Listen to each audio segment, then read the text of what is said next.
मकामी दिफाई टेक्नोलॉजी सब पर भारी।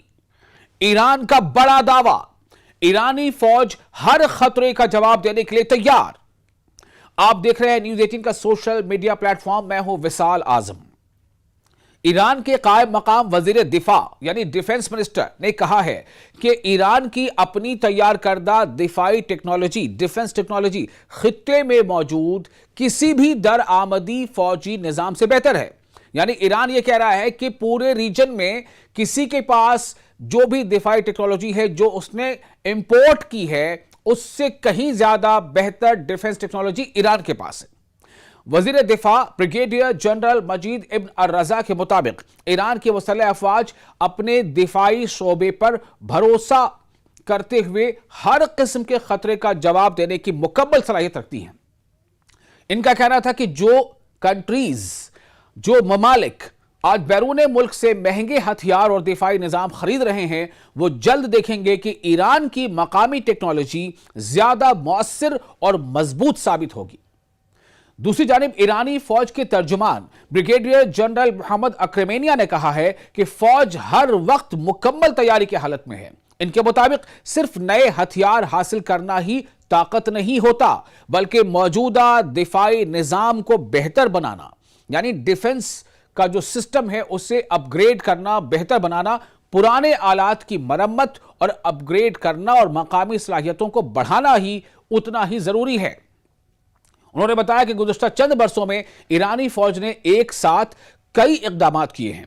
इनमें नए आलात को शामिल करना, पुराने सिस्टम्स को जदीद बनाना यानी उसे मॉडर्नाइज करना और मुल्की वसाइल से यानी जो देश के अपने रिसोर्सेज हैं उससे दिफाई सलाहियत यानी डिफेंस कैपेबिलिटीज में इजाफा करना शामिल है। स्पोक्स पर्सन ने कहा कि आज के दौर में जंगी तैयारी का एक अहम हिस्सा यह भी है कि खराब या पुराने दिफाई निजाम को दोबारा काबिल इस्तेमाल बनाया जाए। उनके मुताबिक यह सिर्फ एक तकनीकी काम नहीं बल्कि ईरान की दिफाई हिकमत अमली यानी डिफेंस स्ट्रैटेजी का अहम हिस्सा है, ताकि किसी भी खतरे की सूरत में फौरी और मुअस्सर जवाब दिया जा सके, यानी क्विक एंड इफेक्टिव। उन्होंने फजाई दिफा को भी ईरान की अहम तरजीहात में शामिल करार दिया है। उनका कहना था कि मौजूदा इलाकाई हालात में फिजाई दिफा मुल्क की फिजाई हुदूद और अहम तनसीबात की हिफाजत के लिए फैसला कुन किरदार अदा करता है, इसीलिए इस शोबे पर मुसलसल काम किया जा रहा है। ब्रिगेडियर जनरल अक्रमेनिया ने इस बात पर भी जोर दिया कि सिर्फ जदीद हथियार ही फौज की असल ताकत नहीं होते।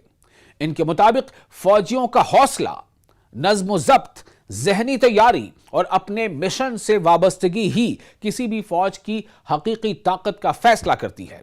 उन्होंने कहा कि ईरानी फौजी पूरी लगन और बुलंद हौसले के साथ अपने फराइज अंजाम देने के लिए तैयार हैं और ये सीधा किसे ये बातें बताई जा रही हैं, गल्फ में मौजूद अमेरिकी अलाइज को दरअसल ईरान ये बाखबर कर रहा है। ईरान उन्हें एक तरह से मुत्तला कर रहा है, होशियार कर रहा है, या यूं कह लें कि इंतबाह दे रहा है। और इसका सीधा निशाना अमेरिका भी है, इसराइल भी है। आखिर में ईरानी फौज के तर्जुमान ने कहा है कि माजी की जंगों में भी ईरान ने मकामी सलाहियतों और बेहतर मंसूबाबंदी के जरिए अपनी जिम्मेदारियां कामयाबी से पूरी की और आज भी फौज हर मुमकिन खतरे से निपटने के लिए अपनी जंगी सलाहियत को मुसलसल मजीद मजबूत बना रही है।